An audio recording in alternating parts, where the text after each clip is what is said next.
शांततापूर्णरित्या ही मिरवणूक निघत असते। आज सार्वजनिक शिवजयंती महोत्सव समितीने काही कार्यक्रम घोषित केलेले आहेत, ज्याच्यामध्ये प्रामुख्याने 18 तारखेला संध्याकाळी 5 वाजता महात्मा फुलेंच्या पुतळ्याच्या इथून जिजाऊ ब्रिगेडच्या वतीनं महिलांची रॅली होईल।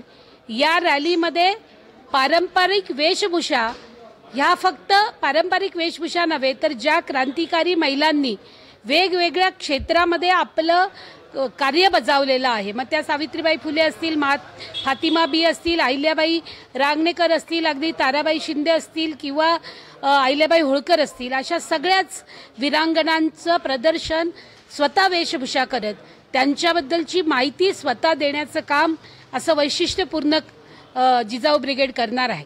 त्यानंतर MPLच्या वतीनं शिवकालीन शस्त्र आणि वेगवेगळ्या प्रकारच्या वस्तूंचं प्रदर्शन, ऐतिहासिक वस्तूंचं प्रदर्शन केलं जाणार आहे। याच्यामध्ये हंबीरराव मोहितेंचे वंशज आणि बाजीप्रभू देशपांडेंचे वंशज हे पूर्ण वेळ या कार्यक्रमाला उपस्थित राहणार आहेत। 19 तारखेला जो कार्यक्रम होणार आहे त्याच्यामध्ये भारत सरकारचं क्रीडा विभाग व महाराष्ट्र सरकारचं क्रीडा विभाग तसेच सार्वजनिक शिवजयंती उत्सव समिती या तिघांच्या वतीनं सकाळी 8:30 वाजता रॅलीचं आयोजन केलं जाणार आहे, ज्याच्यामध्ये जिल्हाधिकारी असतील, सर्व प्रकारचे अधिकारी असतील आणि त्याचबरोबरीनं इथले मंत्री महोदय असतील, पालकमंत्री असतील, हे सगळे सहभागी होणार आहेत। या रॅलीचं वैशिष्ट्य म्हणजे इथे 12-15 प्रकारच्या झाकी निघतील, ज्या शिवाजी महाराजांचं चरित्र सांगतील।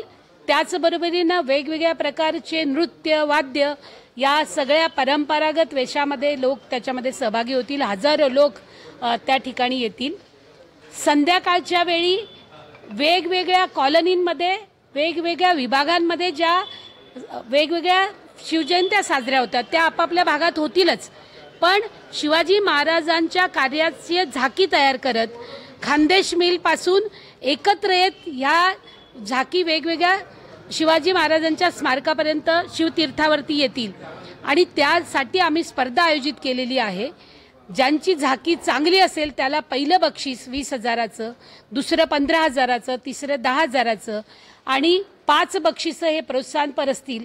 ही सुरुवात आहे, पण सार्वजनिक शिवजयंती